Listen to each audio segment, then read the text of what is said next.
Deus, louvamos o Teu nome nesta noite, agradecemos por estarmos aqui na Tua casa.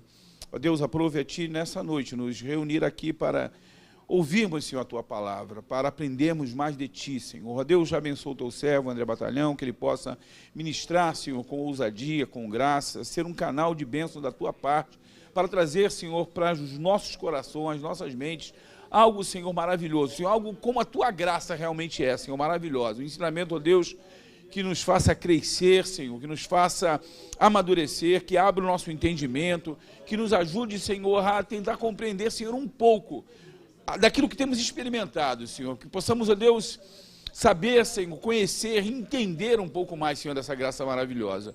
Abençoa, Deus, os internautas, aqueles que estarão agora, neste momento, nas suas casas, Senhor, na condução, no regresso aos seus lares, vendo, Senhor, essa transmissão, que Tu possa abençoar as suas vidas. Abençoa, Deus, os Teus servos que estão aqui, aqueles que estão ainda chegando nesse lugar, que tenhamos, ó Deus, uma noite abençoadíssima na Tua presença, uma noite de conhecimento e crescimento. É o que nós Te pedimos, Senhor, no nome poderoso de Jesus. Amém. O que é isso, gente? Paredão aí, esse paredão aí atrás aqui. Fuzilamento. Todo mundo no canto ali. Podem chegar, por favor, fiquem à vontade. Vamos receber com muito carinho o nosso querido professor André Batalhão. Alegria. André, tem água, fique à vontade.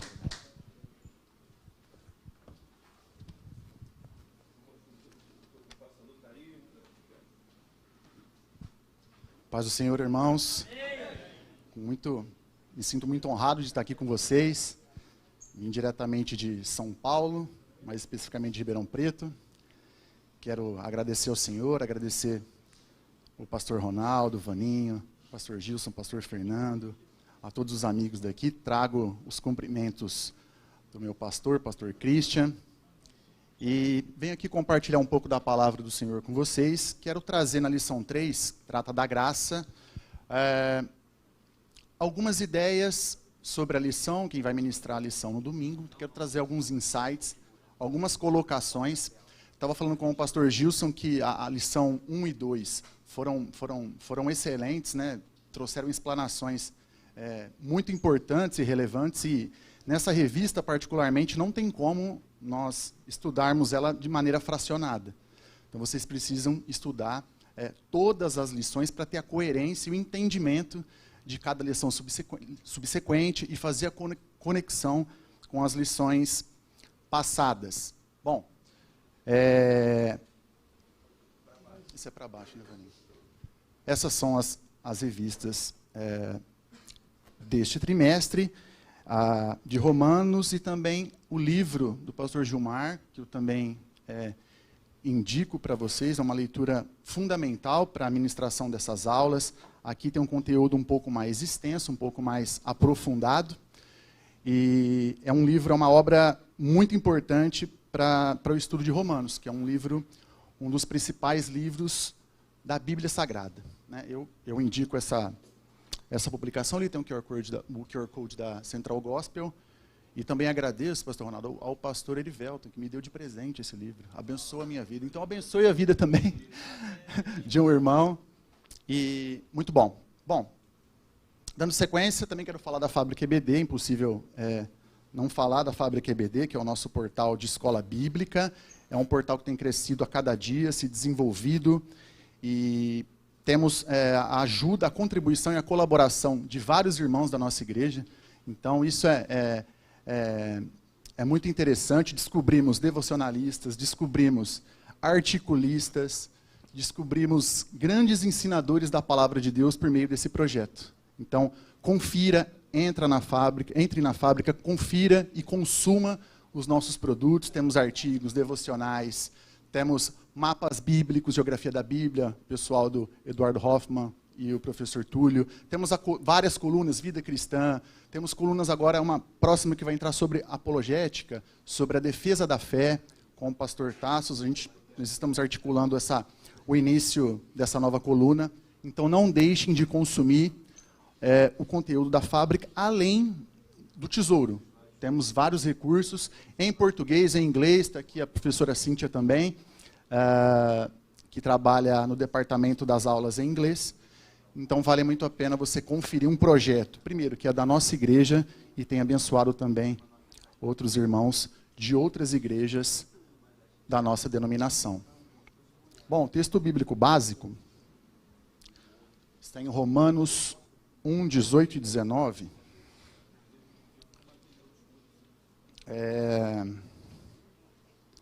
O irmão Vandré vai fazer a leitura, né, irmão Vandré? Combinei com o irmão Vandré, que estava aqui ativo.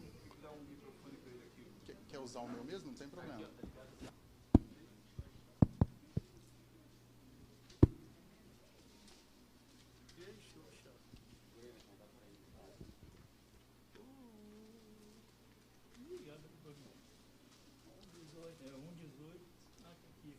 Um, 18 e 19.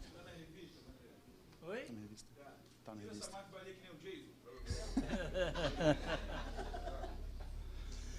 A idolatria é a depravação dos homens. A ira de Deus se revela do céu contra toda a impiedade e a perversão dos homens, que detêm a verdade pela injustiça. Porquanto o Deus que se pode conhecer é manifesto entre eles, porque Deus lhe manifestou. Excelente. 2 do 5 ao 8, vai lá. 2 do 5 ao 8. Isso. Mas segundo a tua natureza e coração, é esse? Isso aí, dureza. Dureza e coração impenitente acumulas contra ti mesmo. Ira para o dia da ira e da revelação do justo, juiz de Deus. Juízo de Deus. Foi só isso? Até o 8. 6, 7, 8. 6, 7, 8. Que retribuirá a cada um segundo seu procedimento, a vida eterna aos que, perseverando em fazer o bem, procura a glória, honra e incorruptibilidade, mas a ira e a indignação aos faciosos que desobedecem à verdade e obedecem à injustiça. Show, amém. Bom, a partir desse texto bíblico básico, eu quero iniciar a aula fazendo algumas colocações importantes. A primeira passagem de Romanos 1, 18 e 19, o autor da revista ele destaca a ira divina. Então nós vamos trabalhar isso também numa das subseções, voltando-se somente contra o mal. Um unidirecionamento. E Paulo é enfático ao afirmar que a ira de Deus se apresenta contra toda e qualquer impiedade. E aqui o autor da revista nos descreve dois termos em grego, impiedade e injustiça, sebeia, e a de que a sebeia ela tem um outro significado também, ela significa maldade. Então o autor da revista ele traz esses dois significados principais para a sebeia em grego, maldade e impiedade. A de que significa também iniquidade. Então, como está em Lucas 13, 27. E aqui a ira de Deus é revelada porque as pessoas se negam a verdade sobre o único Deus, entregam a idolatria. A gente vai falar como Paulo trata da idolatria, do pecado. Ele direciona uma listagem clara dos pecados praticados pelos gentios e pela resistência dos judeus dentro desse cenário. E a consequência dessa idolatria, passando por essa primeira passagem, é a desintegração moral do ser humano, como está nos versículos 24 e 32, então também quero elencar nominalmente todos eles. Romanos 2, 5, 8 revela que os judeus não estão isentos do juízo final. Não há isenção do juízo final. E essa dureza de coração refere-se à resistência ao arrependimento. Nós estávamos falando hoje sobre arrependimento, sobre discipulado, o passo importante do arrependimento, de ter a consciência do pecado e trabalhar isso internamente, de maneira pessoal, por meio do Espírito Santo de Deus. O texto áureo que está em Romanos 3, 23 e 24, porque todos pecaram e destituídos estão da glória de Deus, sendo justificados...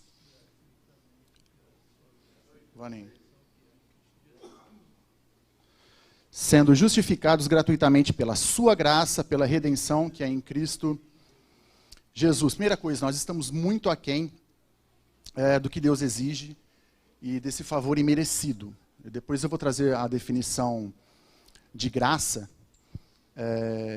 mas nos remete primeiramente à nossa falta de merecimento como cristãos. Eu costumo dizer que, contrariando Platão, quem sou eu, mas a nossa dicotomia, os nossos dois caminhos, o nosso dilema principal, um dilema, eu falo de dois caminhos, o crente ele não tem dois caminhos como um positivo e um negativo. O crente ele tem dois caminhos positivos. Como assim, irmão André? Ele não pode escolher o bom e o ruim, o verdadeiro convertido, o crente genuíno. Ele tem dois polos positivos. Como assim? Eu quero tratar bem uma pessoa e ser cordial. São dois polos positivos. Eu não posso tratar bem uma pessoa ou tratar mal. Eu tenho que tratar bem ou ser cordial. Então, a nossa escolha como cristão, o processo de metanoia originado a partir da nossa conversão, ele muda a nossa polaridade também como pessoa. Então nós temos dois polos positivos. Nós somos seres positivos no sentido de construir uma visão e uma cosmovisão de vida baseada totalmente, integralmente na palavra de Deus. E a palavra de Deus ela é integral. Não existe uma palavra de Deus fracionária. Eu não posso extrair, como outras religiões, como eu vou falar um pouco mais à frente, apenas um fragmento e utilizar como uma doutrina ou como um dogma. Não. Nós, como cristãos, que trabalhamos com a palavra, nossa igreja é a igreja da palavra, esse é o nosso slogan. Nós precisamos trabalhar de forma integral a palavra de Deus. Nessa passagem de Romanos 3, estamos muito aquém do que Deus exige, nós somos justificados somente pela graça de Deus e pela sua redenção, como está no versículo 4, e a palavra redenção nos remete à passagem de Êxodo, do capítulo 12 ao 15, depois você pode conferir na sua casa, falando da libertação de Israel do Egito, né, apontando para Jesus, que nos concedeu a libertação pelo sangue do Cordeiro Pascal, morte de cruz, como está em Efésios 1:7 e Colossenses 1:14. Vou fazer essa breve... Ivaninho. O de baixo? Eu estou apertando o lateral. Aí. Tá, fazemos o textual, vamos lá. Ali tá. Não pode baixar, né, Ivaninho? Fica no corte, mas fica assim mesmo. Bom, os objetivos da nossa lição. Compreender que, sem a justiça de Deus, toda a humanidade estaria definitivamente condenada. Conscientizar-se de que o estado de condenação eterna só pode ser cancelado por meio da justiça divina, e entender como Deus concede a sua graça ao ser humano. Essa breve introdução, eu procurei fazer um pouco diferente, assistindo as duas aulas, como eu disse, da integralidade aqui dessa lição, dessa revista. Eu estava falando com o pastor Gilson Paulo, eu assisti a Bereana do Vaninho, do professor Idivanei e do Gilson Paulo. Eles trouxeram fragmentos importantes falando sobre Roma, falando sobre os aspectos culturais, os aspectos da cidade, todo o desenvolvimento que a cidade tinha. Estava falando com o professor Gilson, pastor Gilson, sobre essa questão do paralelo com o Ur dos Caldeus. O pastor Gilson fez isso muito bem, né? São cidades importantes na Bíblia e que tem alguns paralelos, e o principal é o politeísmo. O Ur dos Caldeus nós chamávamos, alguns teólogos chamam de Vale do Silício da época. Era uma cidade altamente tecnológica. Recentes escavações arqueológicas encontraram vários artefatos, tabletes, mostrando a preocupação com a ciência e com o ensino, a palavra da ciência da época, a proliferação da ciência, da escrita, e trazendo a Roma, que também tinha uma capital era um grande centro muito cultural, tinha muita cultura, muitos prédios faraônicos, falando de uma linguagem egípcia, e principalmente trazendo essa questão cultural a centro, como também Ur dos Caldeus tinha como sobrecapa. Então era a ciência e a questão cultural em Ur dos Caldeus, apesar da discrepância populacional, algumas similaridades nós podemos observar. Eu estava falando com o pastor Gilson dessa conexão que era muito importante, e essa questão do politeísmo que era amplamente praticada nesses lugares. Então, Paulo escreve essa carta tentando trazer uma visão mais particular e complementar, eu vejo como uma defesa da fé. Né? Ele traz como uma batalha pela fé. Ele não trata nenhum problema existente na igreja de Roma. É mais uma carta com orientação apostólica. Por isso que nós chamamos de o Tratado da Fé, ou o Manifesto da Fé. Coloquei como um manifesto cristão com um teor apologético. Ele instrui, ele passa orientações e defende a fé. Porque em mente, eu vou falar ele fala um pouco de retórica, ele tem um elemento linguístico que ele usa, que é a retórica, buscando responder possíveis questionamentos dos judeus. E isso é muito interessante. E foi escrita provavelmente em Corinto, por ocasião da 3ª viagem missionária, como o pastor Gilson trouxe na aula passada e mostrou para vocês no mapa a expansão da palavra, da missão. Em 57, depois de Cristo, como está em Atos 20. Dizendo isso, essa parte eu roubei do pastor Ronaldo. Você roubou do Vaninho.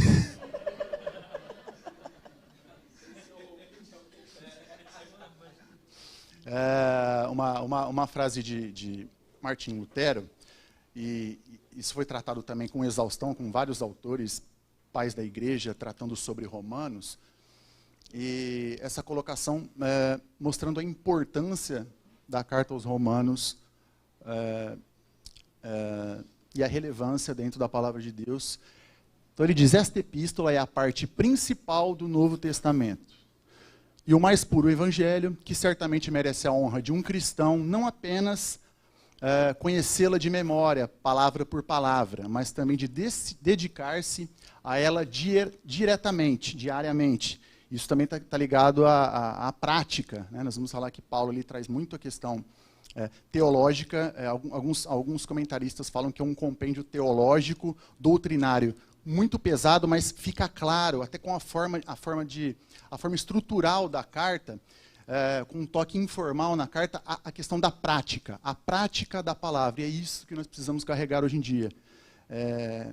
Nós precisamos frequentar a igreja, participar, sermos agentes quer dizer ter ação dentro do ministério, mas também praticá-la além dos muros da igreja. Essa é uma lição muito importante. Pois ela nunca será exaustivamente lida ou entendida. Isso eu tenho certeza, irmãos. Eu li a carta, reli a carta algumas vezes, e cada momento que eu lia, novos entendimentos, com a clarificação do Espírito Santo, você tem um nível de profundidade da carta, um nível de entendimento muito amplo.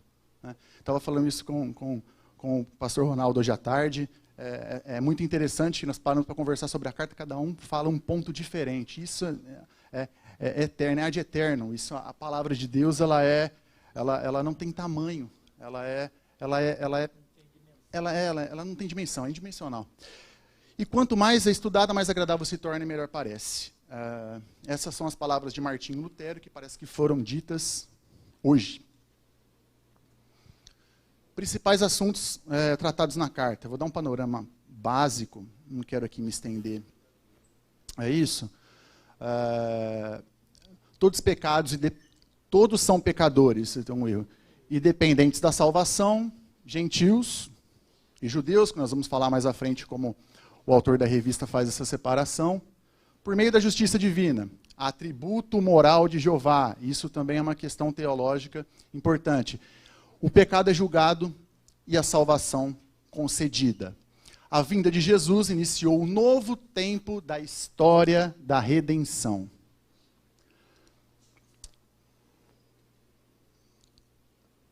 O plano divino da salvação evidencia a centralidade de Cristo. Então aqui nós estamos falando de cristologia, por meio da sua morte expiatória.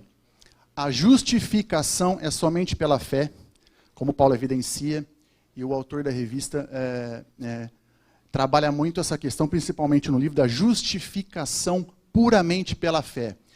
Esperança na glória futura, e quando é glória futura, nós estamos falando de Jesus, no plano de redenção, no plano divino de redenção. Capacitação dela,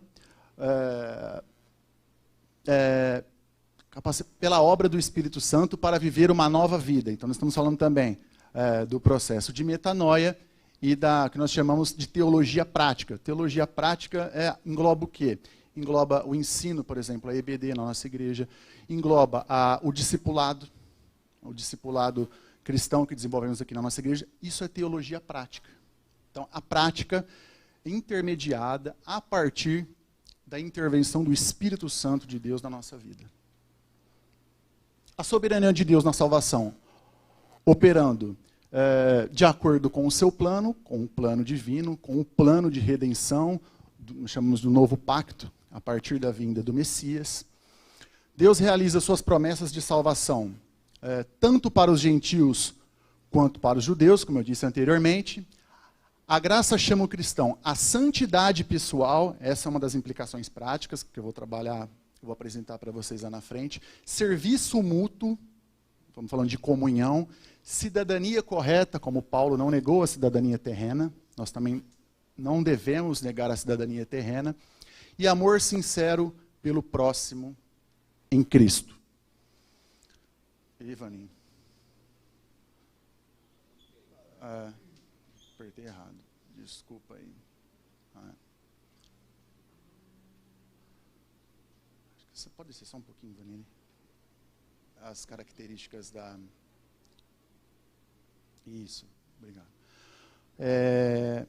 Aí eu trago algumas características literárias da carta, porque é um tipo de documento específico e é importante você entender por que a Carta aos Romanos é tratada como um tratado teológico, considerado por muitos teólogos como a carta mais bem escrita, com cuidados metodológicos de Paulo. Paulo tomou uns cuidados específicos, tratando bem uma conclusão, ele estruturou o texto de uma maneira diferenciada.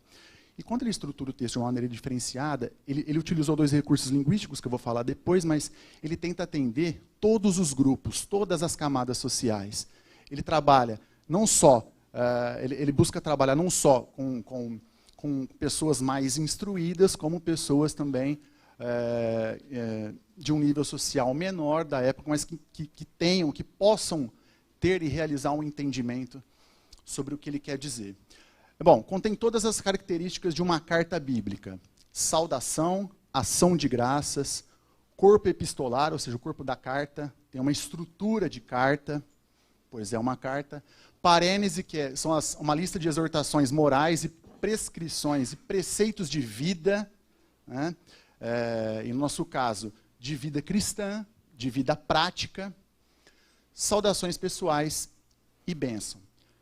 Apresenta também um argumento teológico contínuo ao longo do corpo epistolar, como eu disse, ele utiliza um mecanismo linguístico de retórica, eu vou falar um pouco mais na frente, e a partir disso ele utiliza um argumento teológico tentando combater as possíveis ideias contrárias, principalmente dos judeus.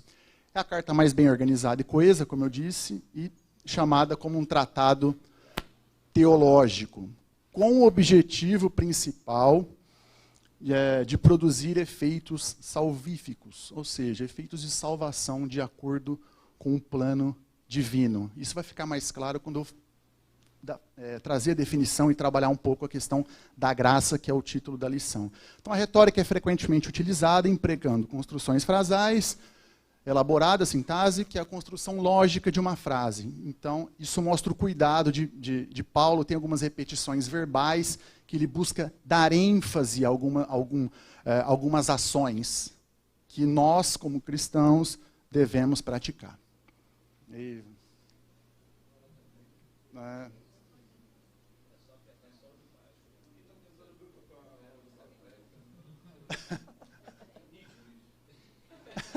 Aí, ó.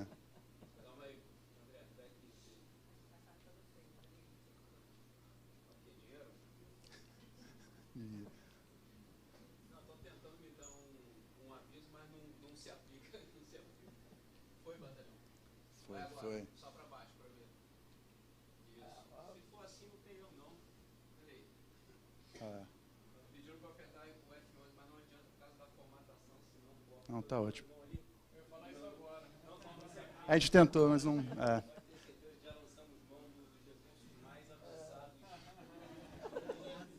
Bom, por tratar-se de uma carta, e observando essa questão da acessibilidade de entendimento do documento, Paulo apresentou a escrita, e esse texto é apresentado com rigor, um vigor coloquial, ou seja, ele tomou um cuidado na construção das frases, na elaboração do texto, para facilitar o entendimento, mas ele também integrou um pouco de um gênero informal, né? Então, ele traz essa questão, usando a retórica e esse gênero informal, como se fosse uma conversa pessoal. Essa é a ideia de Paulo. Ter um tratado teológico profundo, no entanto, com um tom de informalidade, para facilitar o nosso entendimento. Esse é um cuidado também tomado nessa carta. Bom, agora entrando de fato... Professor? Pois não? Vai não. Uma contribuição. Interessante que você passou isso aí, sintaxe. Eu achei interessante porque Paulo, quando ele escreveu para os romanos, ele teve muita preocupação. O que demonstra próprias lições anteriores. Como ele não fundou aquela igreja, mas ele sabia que aquela igreja estava colocada numa megalópole, cheia de problemas, igual o Rio de Janeiro aqui, com governante maluco, igualzinho. O contexto era esse, da época. Tanto que o cara botou fogo em tudo lá, é tudo maluco. Então ele se preocupou muito. O que acontece? Ele foi criado aos pés de Gamaliel. Então, a escola de Gamaliel, pelos historiadores, difundia um método exegético rabínico chamado Midrash. E Paulo era especialista nesse método. Então, como ele era especialista em interpretar o que era escrito, ele também se preocupou em colocar de um jeito que facilitasse a pessoa interpretar, os próprios romanos. Então, ele teve todo esse cuidado que você falou aí, que ele não teve com outras cartas, e você também não encontra nos evangelhos. Claro que a linguagem dele é um pouco parecida com a de Marcos, porque escreveram para o mesmo tipo de povo, mas não encontra o cuidado literário como Paulo teve com os romanos. Sim, esse cuidado que nós chamamos hoje de cuidado metodológico, realmente é um achado nessa carta. E trabalhando... É impossível, cara. Trabalhando a graça de Deus, eu elaborei pensando na ideia de graça, entrando propriamente na nossa lição. Então, a graça de Deus é algo incompreensível ao ser humano por conta dos padrões humanísticos, que hoje nós temos um humanocentrismo, que é uma nova teoria aí, que o homem é o centro de tudo, é o centro do universo, o que nós cristãos pensamos de uma forma totalmente contrária, né? Mesma coisa a questão dos manuais de autoajuda aí, se você observar as listas de livros mais vendidos, os manuais de autoajuda hoje estão no primeiro lugar, que vendem que você pode tudo. E a palavra de Deus é o contrário, nós não podemos nada, é Deus. Então, essa é a lógica humanística. E nós temos uma lógica cristológica e cristocêntrica. Muitas vezes na igreja as pessoas vêm buscar as bênçãos e esquecem que Jesus está no centro de tudo isso, né? Nós temos que adorá-lo, louvá-lo pelo que ele é, né? E não pelo que ele nos dá. Bom, recompensas ou castigos relacionados a uma resultante benéfica. Então a graça é algo incompreensível para nós. Como seres humanos, como cristãos, nós nos esforçamos para entender, eu me esforço todos os dias para entender a graça de Deus. E é incompreensível.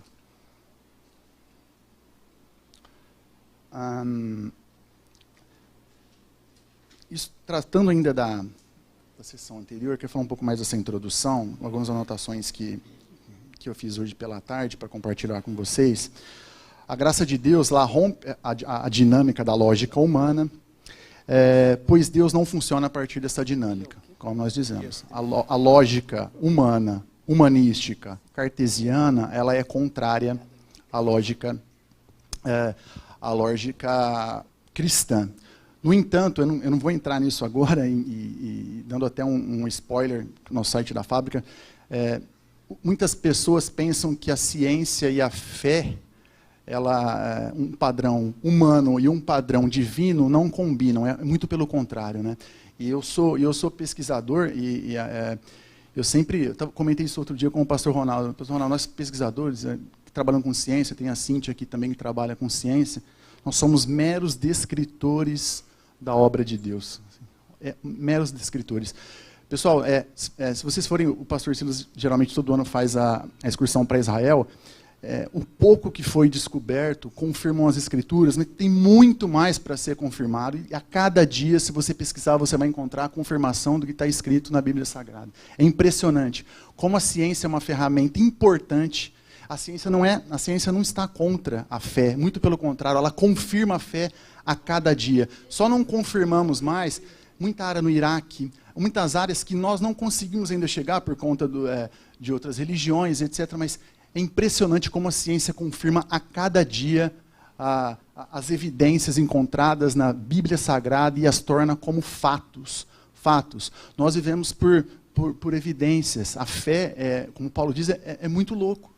É muito maluco ser crente. Você crê em algo que você tem fé e em muita coisa que você não vê. E hoje nós estamos vendo muitas coisas se materializando na nossa frente, inclusive escatologicamente. Se nós pararmos para ver a nossa geração hoje, eu tenho conversado com cristãos mais antigos, mais maduros, e falando, André, eu nunca pensei em viver isso nessa geração. É impressionante o que nós estamos vivendo. É a Bíblia em 3D passando à nossa frente. Isso é algo maravilhoso. É maravilhoso. Bom, tratando isso de padrão humanístico e padrão divino. Tá.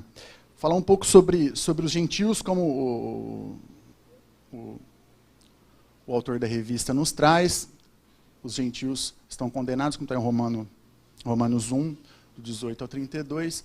Então, os gentios faziam parte das nações de origem não judaica, né? Alguns chamam, na época de Canaã, haviam muitos cananeus, que eram outros povos que habitavam ali ao redor, e houve uma miscigenação com o povo judeu, né? Então isso gerou várias consequências também sobre a ira de Deus e sobre a justiça de Deus, que são alguns tópicos que são trabalhados também nas lições dessa revista. E os gentios representavam a deterioração do povo hebreu. Ou seja, essa miscigenação era mal vista. Então era você comprometer o povo de Deus a uma miscigenação que os colocava numa condição menor, numa condição inferior. Eles cultuavam outros deuses e não tinham conhecimento do Deus Todo-Poderoso, praticando diversos tipos de religião e diferentes tipos de perversão, que eu vou passar mais para frente, como foi muito bem trabalhado também pela aula número 2 com o pastor Gilson. Né? A prática da idolatria e de diversos pecados que aconteciam em Roma. Principal observação que o autor da revista faz e que está destacado também em Romanos é o comportamento dos gentios. A questão comportamental. E essa é uma implicação prática de Romanos na nossa vida. Como você tem se comportado fora da igreja? Os preceitos da igreja você tem aplicado na sua vida profissional, na sua vida pessoal? Né? As questões teológicas, nós também precisamos trabalhar na prática, na nossa vida diária, no nosso cotidiano, no nosso ministério. Esse é um fato importante, e era um fato de tratamento discriminatório a partir dos judeus com outros povos. Falando sobre a ira de Deus, a revelação da ira de Deus volta-se exclusivamente contra o mal, contra o pecado. Deus não gosta do pecado. Não há para um cristão verdadeiro, um cristão genuíno, não existe o caminho do pecado. Isso é muito claro, e Paulo reforça isso em Romanos, dando ênfase numa lista de pecados que eu quero compartilhar com vocês depois. É uma expressão de repulsa e reprovação do pecado. Deus não é indiferente. Deus se preocupa, Deus não compactua com o pecado. Ele pode ficar em silêncio por algum tempo, mas ele não é indiferente. As consequências podem ser permanentes do pecado ou as consequências podem ser eternas.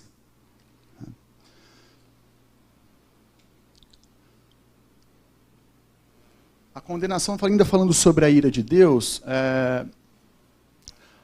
O céu apresenta a ilha de Deus de duas formas a partir da nossa revista. Acho que eu anotei a combinação. Eu não ia dar esse detalhamento, mas eu acho interessante falar do ordenamento, da ordenação moral e da interferência pessoal. Nós vivemos, gente, fazendo um paralelo com o que nós vivemos hoje, encontramos hoje, um ordenamento moral precedido de Deus. Precedido de Deus. Nós temos um ordenamento moral. A criação, o cosmos, ele advém de um ordenamento moral. E hoje em dia nós temos a quebra desse ordenamento moral e natural. Então, em várias áreas da nossa sociedade, o ordenamento moral de Deus tem sido violado. Né? O autor ele coloca até uma frase que, assim como Deus fez o ordenamento moral, ele estruturou as leis da física. Então, essa quebra do ordenamento moral, da ordenação moral que Deus criou, da questão natural, fisiológica, não preciso entrar em mais detalhes, está havendo uma quebra. E isso tem consequências.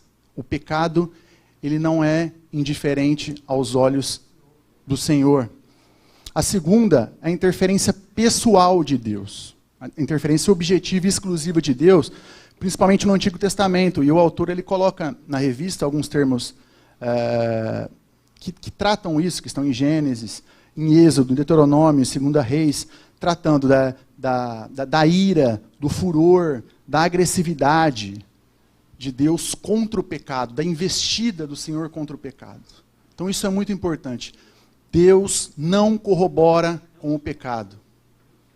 Ser pecador... Gente, a principal diferença de um cristão para quem está no mundo é que nós também pecamos. Eles pecam, nós pecamos, mas nós nos limpamos a todo momento. Nós nos arrependemos a todo momento. Nós não podemos deixar o pecado fazer ninho na nossa vida. Então, isso é muito importante. Então, a questão do pecado, ela anula o poder da graça na sua vida. Nós vamos falar da graça mais à frente.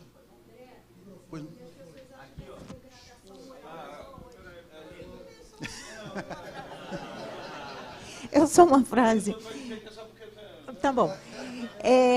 As pessoas acham que essa degradação moral é só agora. Mas quando a gente lê a carta de Romanos, parece que a gente está lendo coisa de hoje. Né? O capítulo 1, então, está falando do que a gente está vivendo hoje. Então, é algo para a gente pensar. Isso é do ser humano, essa degradação, porque também não é só em Roma. Desde Sodoma e Gomorra que o negócio já ficou feio. Aliás, desde lá Caim e Abel, desde lá com os pais dele também, o ser humano entra nessa degradação. Se afasta de Deus, ele se degrada. E quanto mais a gente se aproxima de Deus, a gente se envergonha do nosso pecado e tenta melhorar. Né? Porque o Espírito Santo nos faz tomar consciência da vida errada que a gente vive para a gente poder viver um caminho eterno. Né? Pastor Ivan, excelente. Isso vem a partir da herança caimítica, eles chamam. É a partir disso. O distanciamento de Deus. O distanciamento de Deus fala, eu quero que você fique perto de mim, mas eu não quero. Eu quero independência, eu acho que o meu auto-julgamento, eu creio na autossalvação. Hoje é assim. Eu vejo pessoas, e assim, nós como cristãos, tendo um pouquinho de sensibilidade, vejo pessoas... Eu creio em Deus, em Deus, em Deus, em Deus. Eu falei, eu creio em Jesus. Jesus. Porque quando eu noto, muitas pessoas hoje em dia têm falado de Deus, se vocês conhecem a pessoa, ou tem eu noto que a pessoa está falando dela mesma. É um autoculto, ela está cultuando a sua vida. Ela quebra a hierarquia divina. Eu sou o meu Deus. Então, muitas vezes, quando você fala, meu Deus, a pessoa fala, meu Deus, que Deus? Eu tenho me deparado com isso, pessoas falando de si mesmas. E é isso que eu vou falar depois da questão.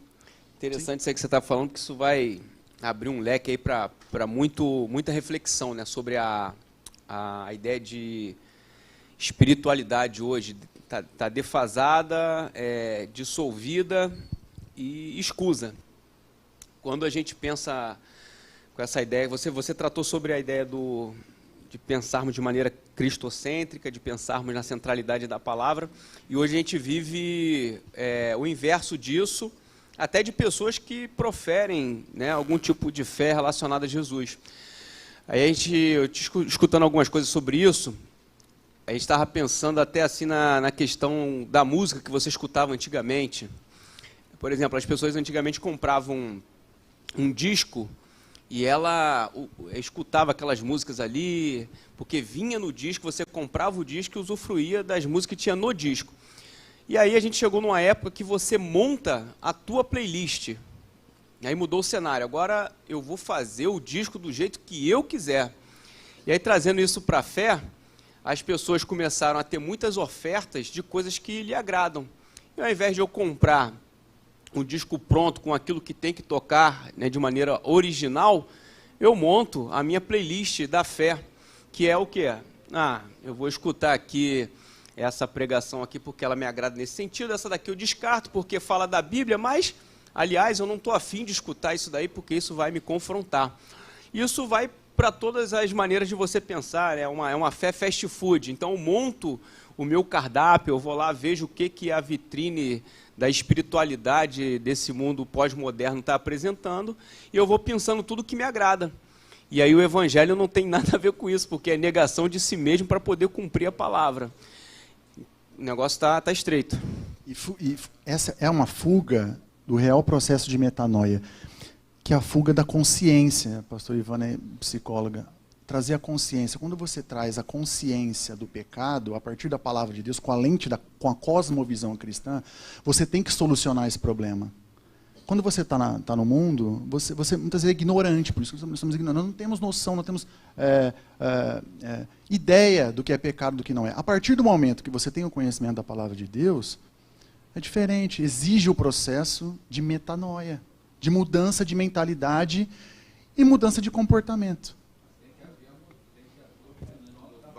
Exatamente, o confronto. Tem que haver o confronto da palavra, né? O que está faltando hoje, nós estávamos debatendo hoje, na hora do almoço, é que as pessoas hoje não estão pregando o evangelho, estão convidando as pessoas para ir para a igreja. Então, na medida que você não evangeliza, e evangelizar é mostrar o plano da salvação, que mostra que o homem é um pecador, e que como pecador ele necessita de se arrepender e ter um encontro com o seu Salvador, não há como haver uma mudança, né?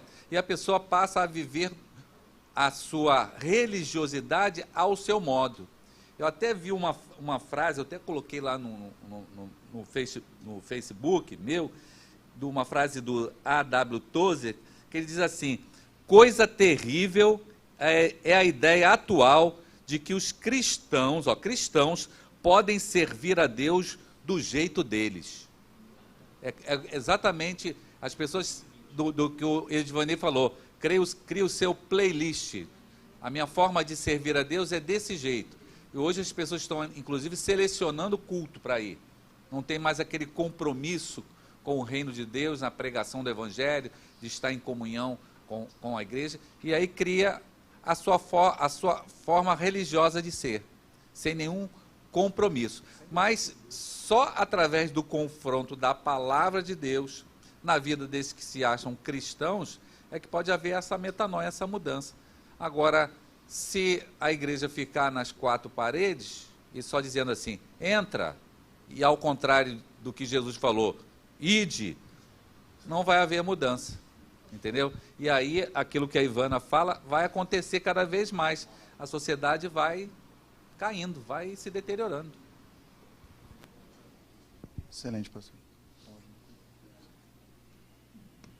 Graça e paz, queridos. O irmão falou que Paulo se preocupou muito em concatenar os assuntos muito bem explicados para os romanos. Isso é importante. E aí, isso ficou muito bem explicado para a gente hoje, a igreja de agora. Talvez, da nossa parte, nós crentes, a gente não está se preocupando, falo no geral, em pregar um evangelho que atenda às necessidades daqueles que estão lá fora, do que, de fato, pregar um evangelho que contrapõe, que vá de encontro, Porque hoje o que as pessoas esperam do evangelho é receber alguma coisa, ficarem ricos, e talvez nós não estamos nos preocupando. Quando eu falo nós, a igreja, o geral, a gente não está se preocupando em atender esse nicho de mercado para não perder crentes. Talvez o erro não esteja também em nós, como igreja, Sim. para atender a esse povo, porque será que se nós pregássemos de fato, igreja, o evangelho que contrapõe, que contradiz, que vai lá, que machuca, será que as igrejas estariam tão cheias como estão hoje? Será que os programas de televisão que estão hoje aí os eventos evangélicos, será que eles estariam tão lotados se nós de fato pregássemos o evangelho que vai lá e machuca a alma, que chama a pessoa na responsabilidade? Eu acho que a gente tem que pensar o nosso lado. O que a gente está fazendo com o evangelho? Perfeito. Eu acho que primeira coisa, eu estou explorando aqui a pastora Ivana, que é psicóloga, tem algumas, eu tenho estudado teologia comportamental. Então, qual que é o primeiro embate que você tem na teologia comportamental? Eu trabalho na parte de discipulado. É quando a pessoa que você está discipulando, ela pega um pouco de ranço de você. Por quê? Porque eu estava falando da questão da consciência. Você vai para o embate, biblicamente, e você traz os argumentos, como Paulo fez, de confrontamento, mas de explicação. A pessoa fica chateada com você muitas vezes, porque você está tocando em pontos. Exatamente. E aí que entram os tais relativistas, a filosofia pragmática dentro da igreja. Isso torce a palavra a favor do pecado. Então isso vai contra todo. Gente, o que eu tenho notado é o seguinte: as igrejas estão lotadas. Isso é uma coisa que diferencia. A nossa igreja tem um diferencial muito grande. A nossa igreja, o nosso pastor, ele confronta a nossa vida, e nós estamos de vida prática. Paulo também trata das implicações práticas, e a nossa igreja só cresce. Mas sabe por que a nossa igreja só cresce? Porque o nosso pastor, o nosso ministério, investe em ensino na palavra de Deus. Outros ministérios não têm o conhecimento bíblico, o conhecimento teológico que nós temos aqui. Eu encontro outro de uma jovem que ela falou: André, vou na igreja desde os 7 anos de idade, sou cristã, líder de departamento, foram 2 casos. Falei, mas que denominação você é? Eu sou um nome, mas qual a denominação? Você é pentecostal? Ela falou, eu não sei nem o que é isso. Eu encontrei um presbítero que veio conversar comigo, bom André, da Bíblia, falando, falei, pô, que legal, você... Então, porque a Bíblia inteira foi escrita em grego, A Bíblia é escrita em grego. Presbítero. Uma coisa que aprende novelinhas de Jesus aqui, se pegar uma criança de 5 anos de idade, pode falar. Então, é assustador. Mas, por quê, gente? Conhecer a palavra de Deus é o labor intelectual. Você tem que parar, estudar. O irmão Vandré que falou, eu estudo a Bíblia 5 horas. É isso aí, é conhecer. Eu vim de ônibus, saí de Minas Gerais, vim para cá, eu vi um motorista de ônibus trabalhando, dando aula de hebraico para um passageiro. Falando, eu estou na igreja, olha os nomes em hebraico que eu sei da Bíblia. Um senhor falando, ensinando a Bíblia, hebraico. E nós aqui, às vezes, não queremos investir um valor mínimo para nos capacitar. Gente, a qualidade do discipulado. O discipulado, o que precede o discipulado é o ensino. Como nós vamos discipular?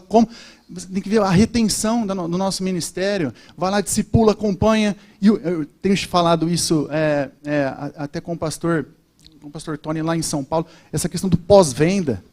E aí, cara, nós precisamos dar assistência para essas ovelhas.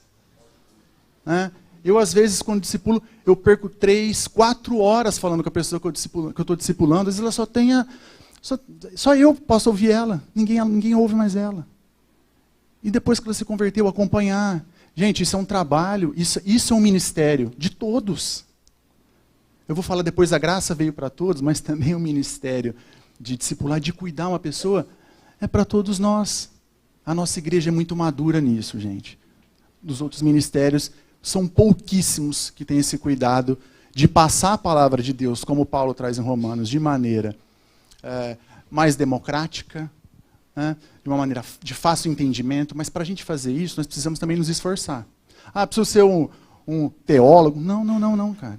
Tem muita gente que estuda a Bíblia aqui, que sabe muito mais do que do que PhD em teologia. Não tenha dúvida disso. Por quê? Porque nós vivenciamos a palavra. Nós não estamos só na parte teórica. Às vezes eu falo com alguns colegas que são teólogos, sabe, a parte teórica, na parte prática não existe. Isso não agrada a Deus. Dos comportamentos, como eu falei, eu queria falar alguns dos comportamentos, que eu falei, Paulo relata, em um trecho de Romanos 1, 19 a 32, procedimentos e comportamentos dos gentios. Então, comportamento. Romanos 1, 23.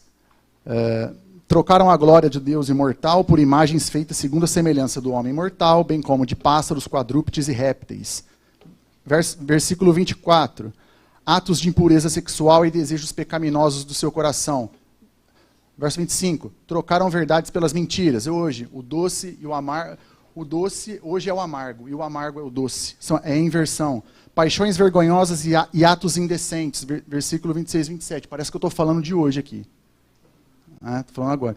Desprezaram o conhecimento de Deus. Versículo 28. Eram cheios de injustiça, maldade, ganância, depravação, tomados pela inveja, homicidas, incentivavam a rivalidade, o engano e a malícia, como no versículo 29. Eram caluniadores, inimigos de Deus, insolentes, arrogantes, presunçosos, desobedientes.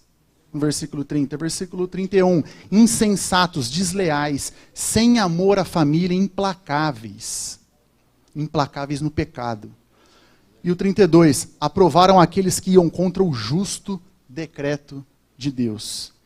Estes pecados separam o homem da presença de Deus, como está em Isaías 59, de 1 a 3, Romanos 3, 23.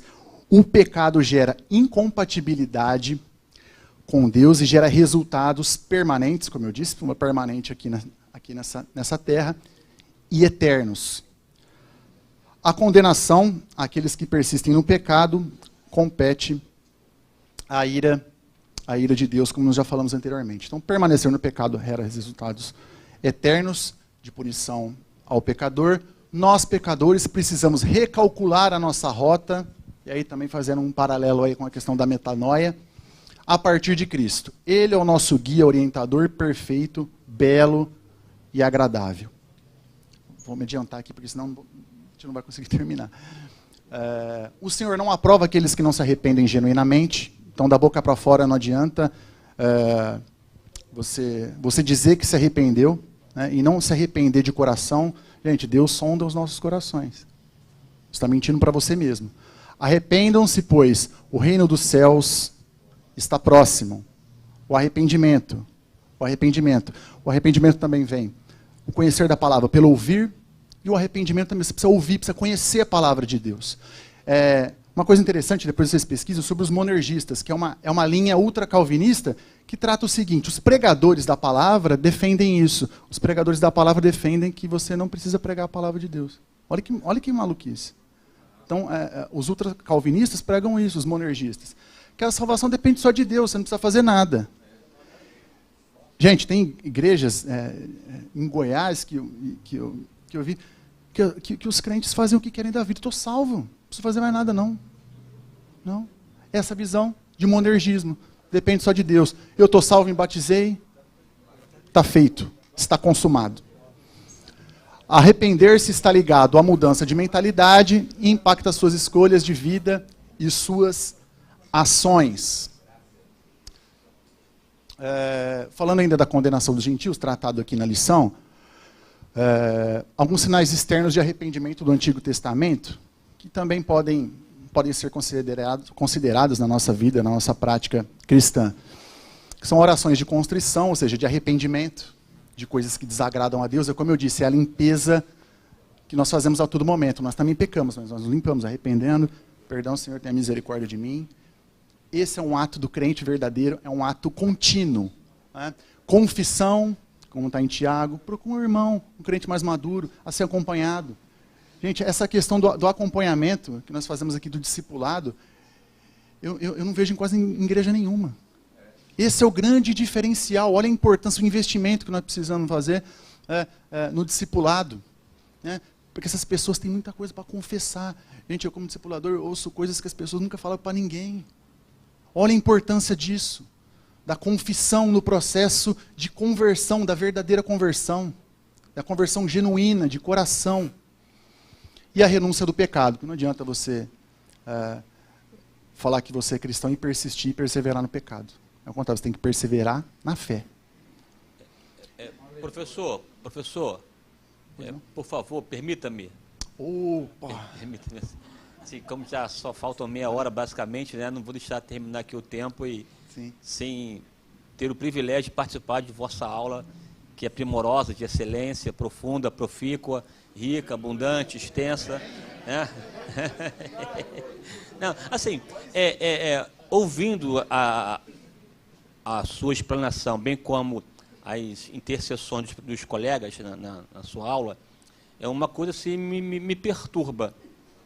E a perturbação é a seguinte: o evangelho de confrontação, de enfrentamento e tal, enfim. Bem, o que Paulo está colocando, é bem verdade que o evangelho também carrega essa ideia do confrontar. É uma contracultura, cultura imposta, ponto.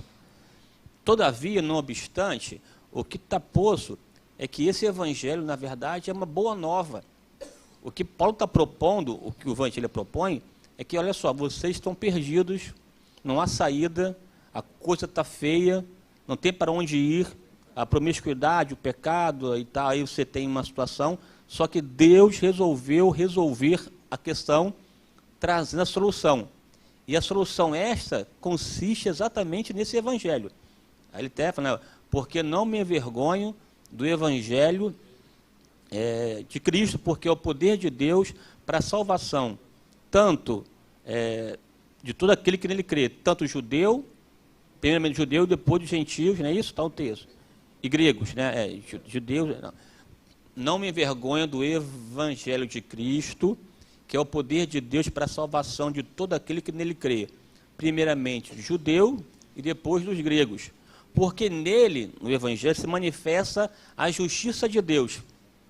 Aí então ele coloca essa justiça na qual Deus se encarregou em Cristo Jesus, mediante a graça que é acessada pela fé, em estabelecer a salvação, tirando, portanto, o peso da ira.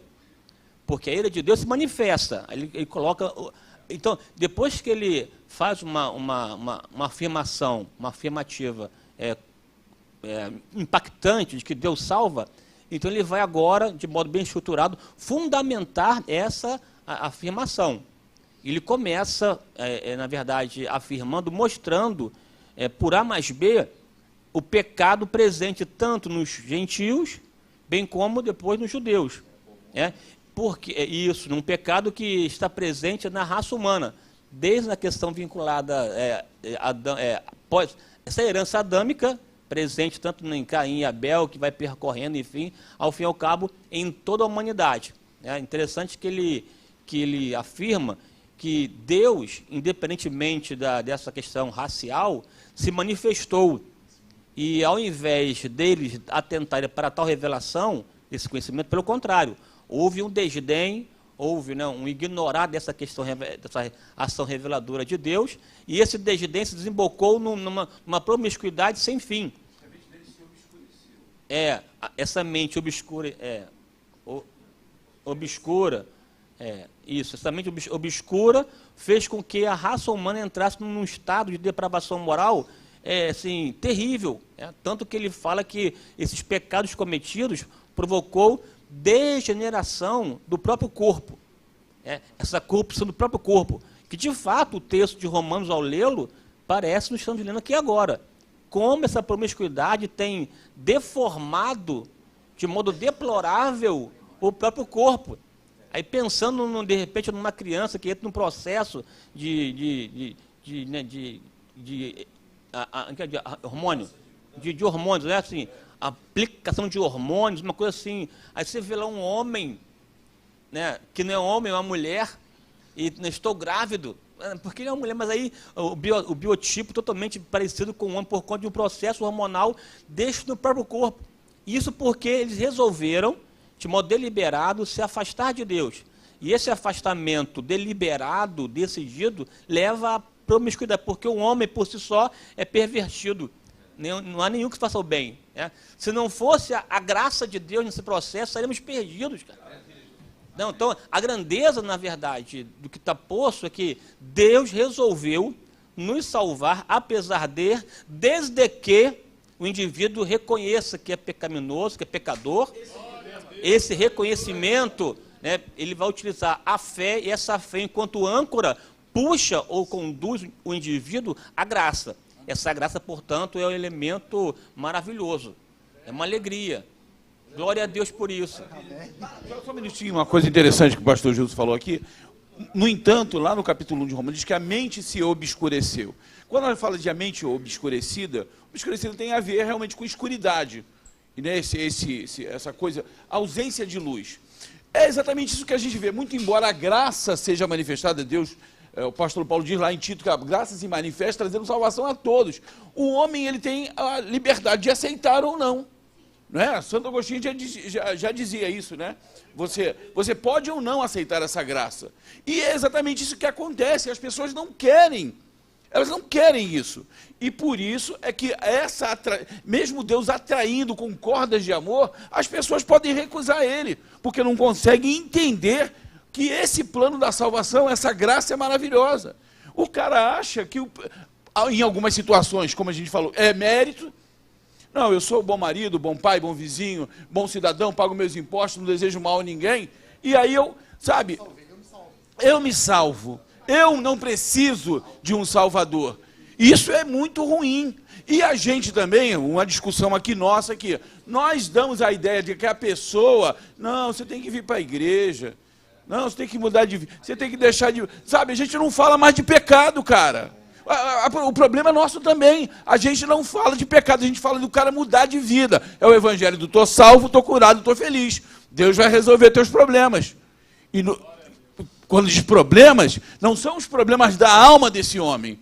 São os problemas sociais dele. Os problemas que ele tem. Naturais. Desculpa, André, mas vamos lá. Pastor Gilson. Meu Deus, só que o último. Aleluia. Pastor Sepúlveda. O que a gente não pode esquecer é que o plano da salvação de Deus ainda está em curso. O plano está em marcha. Nós estamos aqui, igual cachorro correndo atrás do rabo, tentando salvar a humanidade, fazer isso. E o plano está em marcha. É Deus que vai intervir para que a humanidade seja salva. Porque se não for assim, se depender de nós, estamos lascados. Não tem, o plano está em marcha. Estamos na graça. E ele está aqui. Mas esse plano está na mão da igreja, meu. Do Espírito Santo. André, a última aqui, André. Eu vou parar aqui. Não, ó, é preciso aqui, fazer uma ressalva. Uma ressalva. Não, pela ordem. Né? Não, assim, eu acho também importante, necessário e estratégico essa questão. Não, vamos à igreja. Gente, pelo amor de Deus, isso é também importante. Porque essa questão de indicar a igreja, chamar ao culto, também é uma estratégia para que a pessoa venha à igreja e na igreja tenha um contato com a palavra. Eu sei, né? Agora, somente isso não resolve, né? Não resolve. Agora, um ato isolado. É uma estratégia para que a pessoa tenha contato com a palavra, porque é a palavra que vai gerar fé. E a fé, portanto, vai possibilitá-la a reconhecer que é pecadora e, por conta disso, sim ou não, aceitar a Jesus e receber a graça. E esse nível de relacionamento, pastor, por exemplo, se o senhor está discipulando alguém, está usando um exemplo de discipulado, a primeira referência se torna o Senhor para ele. Quando eu estou discipulando uma pessoa, a primeira referência que ela tem dentro da igreja sou eu. Eu sou o sorriso da igreja. Se esse sorriso estiver amarelo, não vai desenvolver. A recepção, ela vai exigir um estudo bíblico. A gente fala de EBD e do ensino bíblico. Precede a tudo. Como eu vou ensinar alguma coisa a alguém sem aprender? Sem saber realmente? Porque as pessoas não estão sendo salvas? Porque elas não conhecem a graça. Elas não sabem da graça. E eu vou falar disso, para não estourar o tempo. Claro. Eu acho que nisso tudo, o mais importante que a gente tem esquecido é a verdade. Não existe evangelho se não exigir a verdade. Conhecereis a verdade vos libertará. Jesus Cristo disse, se quiser vir após mim, negue-se a si mesmo, tome a sua cruz e siga-me. Então o evangelho é um evangelho de autoabnegação, é o evangelho de você carregar aquilo que você... exatamente, você rejeitar, e quando você fala que a pessoa tem que rejeitar alguma coisa, ninguém quer pregar o evangelho e falar, você tem que rejeitar isso. Por quê? Porque causa um impacto. Mas você tem que rejeitar. Você não consegue servir a Cristo se você continuar com as mesmas propostas que você tinha lá fora. Tem que haver um romper. E é esse romper que a gente não prega mais. Não, vem, cara, vem que você vai ter isso, você vai ter aquilo. Aqui é bom, você vai conquistar isso. Como se aceitar Jesus fosse um processo de conquistar tudo. E não é. Você tem que se negar. Você tem que pagar o preço. Seguir a Cristo é pagar o preço. Só que a gente não prega mais essa verdade. Essa verdade a gente tem deixado lá fora. Isso aí, as pessoas, muitas até vêm, mas chega aqui dentro, pô, não é nada daquilo que eu encontrei. E sai. Que é a bênção, né? A questão do cristocentrismo. Que é a bênção, mas não quer Cristo pelo que ele é. Posso falar uma coisa rápido? Eu juro que é rápido. Mas olha só também, gente, por exemplo, eu trabalho com um bando de meninos que são homossexuais, né? E eu adoro eles, a gente trabalha junto há muito tempo, são pessoas que eu conto para poder trabalhar e tal. E assim, eles são terríveis, porque eles conhecem tudo. E eles falam um bando de besteira e eu falo, gente, para com isso e tal. Aí eles começam assim, Tia, você sabe muito bem que você está o quê? Aí eles começam cantando a música da Extra, aquela música, bem-aventurado aquele, que não anda segundo o conselho dos ímpios, nem do conselho dos escarnecedores. Aí eles falam assim, escarnecedores, quer dizer, eles sabem das coisas. Eu tenho que fazer o quê? Orar por eles, porque eles já conhecem tudo, foram criados no Evangelho, muitos deles conhecem tudo assim, não conhecem tudo, mas tipo, a gente fala as coisas e as pessoas não querem sair daquela vida que elas estão, entendeu? Elas não querem sair daquela vida que elas estão. É, isso aí. Só isso, só. Eu acho que não é falta de pregar o evangelho. Não acho que seja a falta da pregação do evangelho. Porque se você vem aqui na igreja, tu prepara o couro, que tu vai ser arrancado. Tem um evangelho que é apresentado, sim. Mas as pessoas não querem renunciar às suas próprias vontades. Eu vou devolver a palavra para você. João, capítulo 6. Jesus faz um discurso duríssimo. Olha, quem, né, minha carne, meu sangue, né, ele fala sobre a questão do seu pão da vida. E ele, no final, pessoal, cara, que discurso duro. Vamos embora. Aí só fica com ele, né, os discípulos, e diz, vocês não querem ir embora também, não? O problema é que quando a gente começa a confrontar as pessoas, sabe, elas vão embora. E é o seguinte, simples, vou dizer aqui, pensa que nós aqui, hoje, aqui, muitos de nós, quando aceitamos a Cristo como Salvador, nós não sabíamos exatamente o que a gente estava fazendo. Muitos de nós não sabíamos. Mas a gente resolveu, em determinado momento, na trajetória, falar, poxa, peraí, eu vou renunciar. Mas, no primeiro momento, a atratividade se deu por qualquer uma outra questão que não o arrependimento do pecado. Eu, por exemplo, quando me converti por medo. Não, é verdade. Eu, em determinado momento da minha vida, eu comecei a ficar com medo do escuro, com medo de morrer, com medo de coisa. Eu falei, meu Deus, eu preciso de alguma coisa para me firmar, para me segurar. E aí me falaram de Jesus, falei, é isso aí. Mas eu não tinha consciência do pecado. Não tinha.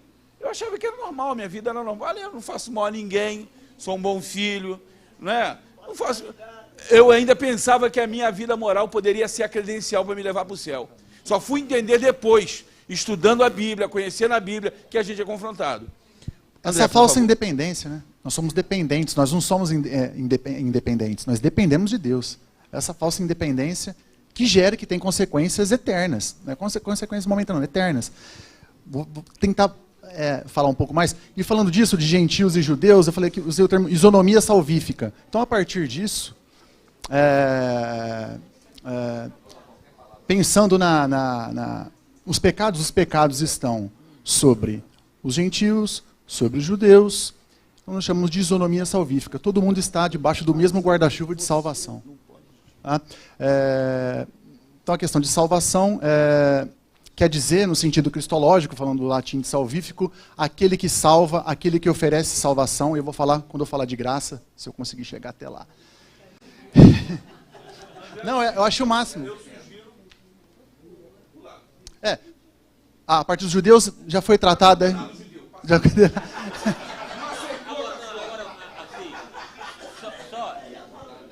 Tá.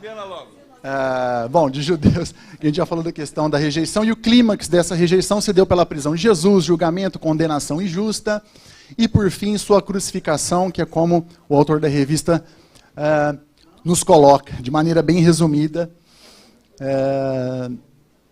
as consequências do pecado, como Romanos 3, 23 e 24 fala, Paulo mostra que todos são pecadores e não podem alegar inocência com base em sua própria obediência. Que a gente estava falando, sou um bom filho, sou um bom pai, sou um bom marido, está tudo certo, eu garanto a minha salvação. Outra consequência da rejeição judaica foi a diáspora, né, como está em Levítico e Deuteronômio também, você pode falar, foi o início aí do processo de Deus. Deus falou, eu vou destruir as cidades, eu vou deixar o inimigo vencer, e vocês vão se separar. E Jesus profetizou também a destruição de Jerusalém e o templo, em Mateus 24, que resultou numa diáspora de quase 1.900 anos. E, mais recentemente, na história mais recente, o Holocausto com quase 6 milhões de mortes. Vaninho, pode subir só um... Vaninho, pode só subir. Apesar que dá para ver aqui. Quero chegar na graça para não... deixa eu ver. Bom, na seção 3, tópico 3, sem a graça de Deus a humanidade está condenada.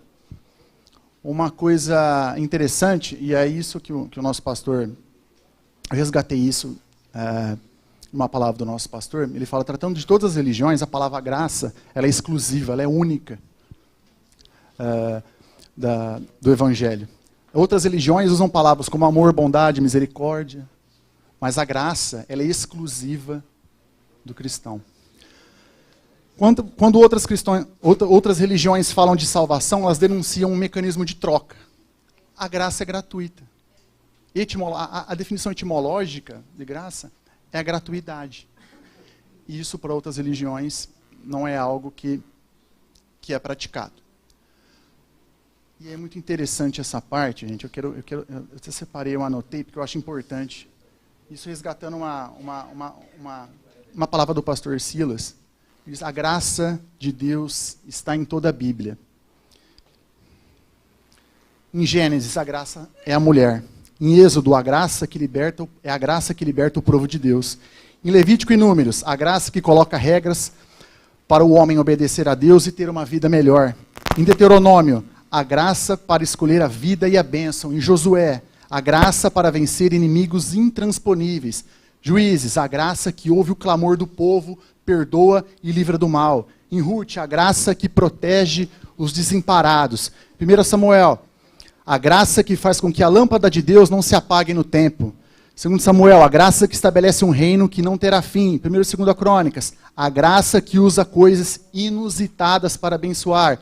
Esdras e Neemias, a graça para reconstruir. Esther, a graça para livrar o povo do massacre. Em Jó, a graça que dá em dobro tudo que o diabo tomou. Em Salmos, a graça em forma de poesia. Em Provérbios, a graça que se manifesta em sabedoria.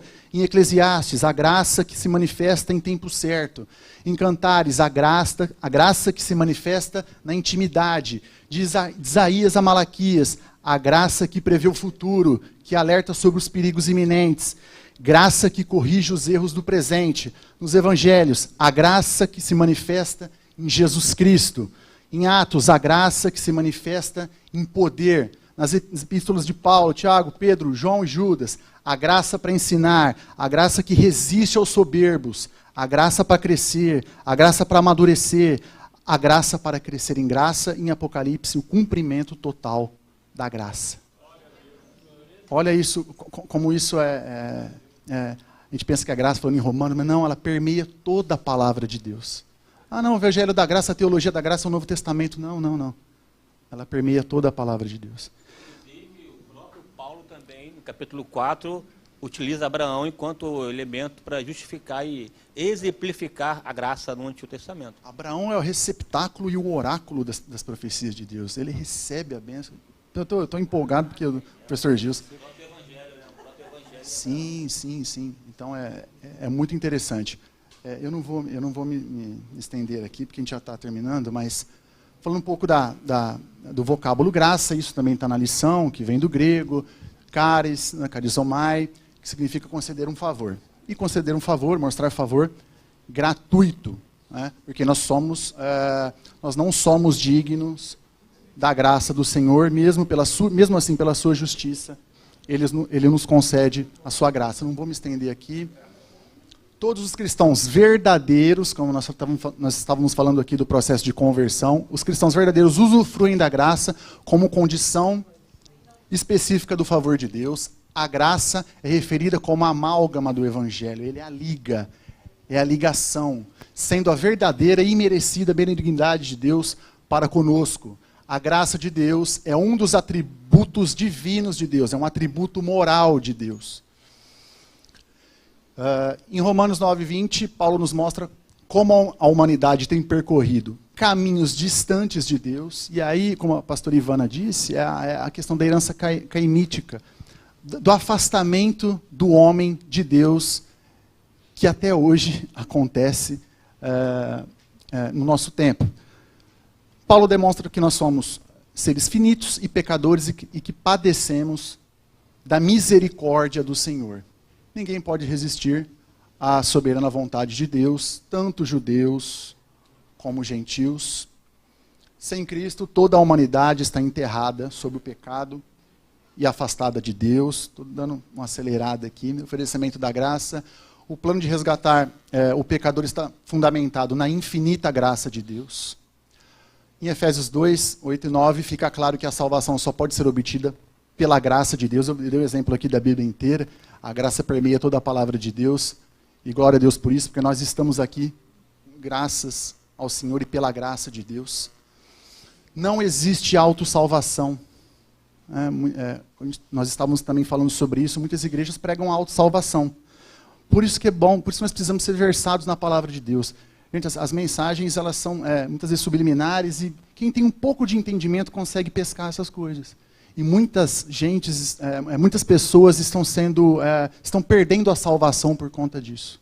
Então isso é algo muito importante. Não há nada que o ser humano possa fazer para ser salvo por si mesmo, em seu próprio nome. Somos salvos pelo nome de Jesus. Alguns apontamentos finais. Sem a graça divina não há esperança para a humanidade. Então nós temos infinitos exemplos aí. A graça assemelha o homem a Cristo. Nós ficamos mais próximos de Cristo por meio da graça. Mesmo sendo merecedor da morte eterna, o homem pode ser salvo e passar da morte para a vida, pela graça do Senhor. Em 2 Coríntios 12:9, o Senhor diz a Paulo uma palavra que também serve para nós. A minha graça te basta. Então, independente do momento que você esteja passando, a situação que você esteja passando, lembre-se sempre, a graça do Senhor nos basta. E na conclusão, aquela foi parte da conclusão que estava corrida, mas eu coloquei algumas implicações teológicas e práticas a fim de estimular vocês a perceberem isso também nas lições. Por que eu utilizei isso? A estruturação até da conclusão, é que eu não compartilhei, fica para uma próxima vez, a estrutura, o cuidado estrutural na conclusão é uma dos apontamentos feitos por teólogos e por comentaristas, que a conclusão de Romanos, o cuidado de Paulo com a parte de conclusão. Quem trabalha na área acadêmica ou na área de ensino, existe uma estruturação básica, por exemplo, para como apresentar uma conclusão, né? Então, apresentar uma conclusão também, nós demonstramos as implicações teológicas e práticas. A carta inteira de Romanos, ela apresenta uma argumentação teológica, mas também demonstrando as implicações práticas do pecado. Então, as implicações teológicas dessa lição, um apontamento meu, subjetivo, e você pode fazer esse exercício antes de dar a aula. Conhecimento da doutrina da fé salvífica, a doutrina da salvação, o pecado está associado à salvação, aceitação pela fé do sacrifício vicário e perfeito de Jesus, não existe autossalvação, a nossa salvação é por Jesus, e a doutrina da justificação pela fé, tão apontado por Paulo. Implicações práticas, a nossa conduta cristã, condiz com com a nossa conduta dentro da igreja. A santificação progressiva é um processo progressivo. A santificação, nós vamos ficar aqui ad eterno no processo de santificação. Ele nunca termina, ele é diário, ele é feito a todo momento, desenvolvido a todo momento. Capacitação pela graça. Nós, como eu disse, nós estamos aqui pela graça. Todos nós. Se não fosse a graça do Senhor, eu tenho toda certeza que eu também não estaria aqui. Espalhamento da fé e comunicação da graça divina. A graça, ela é gratuita, ela é incompreensível aos nossos olhos humanos, mas eu creio que nós vamos compreender quando estivermos ao lado de Jesus. Muito obrigado, que Deus abençoe, com a música no final. Combinado?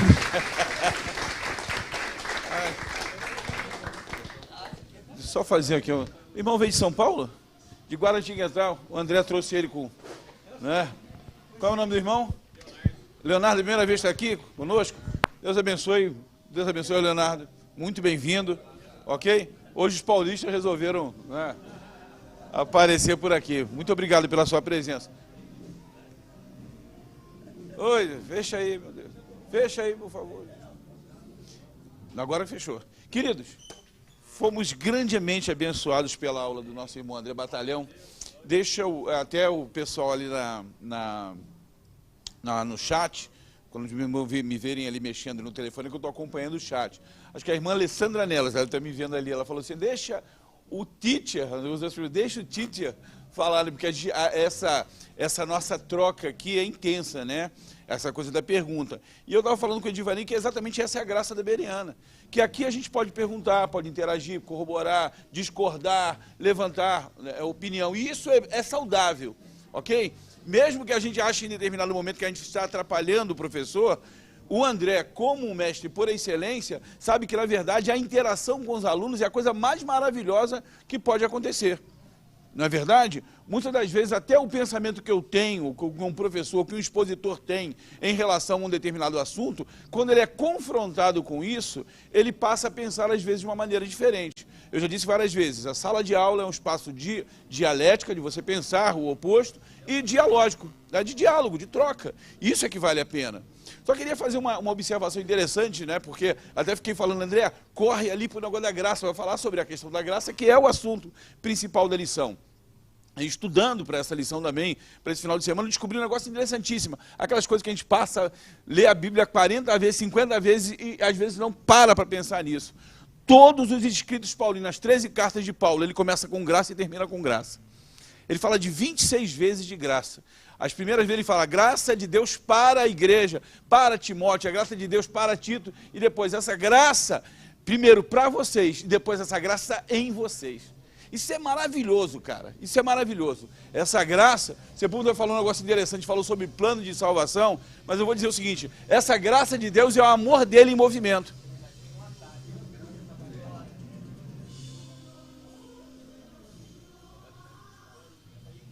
Essa graça que nos salvou e nos encontrou, não é, miseráveis, pecadores, e nos fez reis e sacerdotes desse reino. Cara, isso é maravilhoso. Quando a gente fala de... Oi, Adriana, fala, querido. Exatamente, né? A Adriana fez uma coisa interessantíssima. No Antigo Testamento, a última palavra é maldição. No Novo Testamento é graça. Cara, isso não está lá à toa. Não está lá à toa. Muito embora André tenha dito aqui brilhantemente, né, usando essa coisa de que a graça vem desde do Antigo Testamento até os dias de hoje, essa graça se manifesta de maneira plena quando Jesus entrega a vida dele, por amor de mim, né, e de você. Isso é fantástico, fantástico, maravilhoso, abençoador. Não tem como a gente pensar nisso sem se emocionar. Não tem, não é? Glória a Deus, glória a Deus. André, muito obrigado, Deus abençoe a sua vida. Uma salva de palmas do nosso irmão André Batalhão. Esse é o cara, nunca está sozinho, né? Quero aproveitar e dizer para vocês, né? Agora fica chique se tudo falar em inglês, né? Save the date. Guarde essa data, nós vamos fazer uma live especialíssima com o próprio professor André Batalhão e o nosso doutor, professor, pastor, homem de Deus, Tassos Licurgo. Vai ser top do top. Esse livro é muito interessante, já falei na semana passada, quem quiser conhecer um pouco mais sobre ele, pode pedir, porque a gente tem lá o PDF dele, né? Eu só não libero para geral, porque crente não faz negócio de pirataria, né? Não faz. Né? Senão botava geral ali no treco, né? Para todo mundo. Ele não está em domínio público. Mas quem quiser, a gente pode aí partilhar. Bom, guardem essa data. Quero só perguntar mais uma vez, quem foi grandemente abençoado essa... Já entendi que o irmão foi grandemente abençoado. Né? Vamos adorar o Senhor, né? Orar e agradecer a Deus por essa noite de conhecimento. Lembrando aos irmãos, sexta-feira que vem é a conferência dos jovens. Por isso que eles estão ensaiando aí. Conferência deles, então não vamos ter a Bereana aqui, presencialmente. Possivelmente nós vamos gravar, né, Edivani? Quem vai gravar esse negócio aí? Eu. Muito obrigado, Deus abençoe, né? Vamos gravar para o crente docente, né, o trabalho que Edivani faz, e vamos aproveitar essa gravação também para colocar aqui para a Bereana, tá bom? Dois, né, colocar lá nos 2 canais, tá bom? Então, semana que vem, a lição 4, nem sei, eu tenho até me esquecido disso, Vaninho. Meu Deus, é uma coisa, termina uma, vem outra, né? Coro come. Mas vamos orar, vamos agradecer ao Senhor. Vou chamar aqui o pastor Roberto aqui. Pastor Roberto, por favor. Roberto Vidal. Não é? No comando, Roberto Vidal. Não é assim na rádio? Na rádio. Na rádio, né? Oremos a Deus. Querido Deus, nós queremos te render graça por esse momento que nós tivemos, ó Deus, de crescimento e conhecimento da tua palavra, Senhor. Que a tua graça cada vez mais possa superabundar em nosso coração, em nossa mente, multiplicando, nos elevando a um nível superior, para que nós possamos ser útil, Pai, tudo aquilo que o Senhor tem preparado para os nossos entendimentos e para o nosso crescimento. Ó Deus, nos leva debaixo da tua potente mão, seja um final de semana repleto da tua graça, da tua bondade, da tua misericórdia. Ó Deus, nós te agradecemos por tudo, no nome santo de Jesus. Amém. Deus abençoe, vão em paz até a outra semana.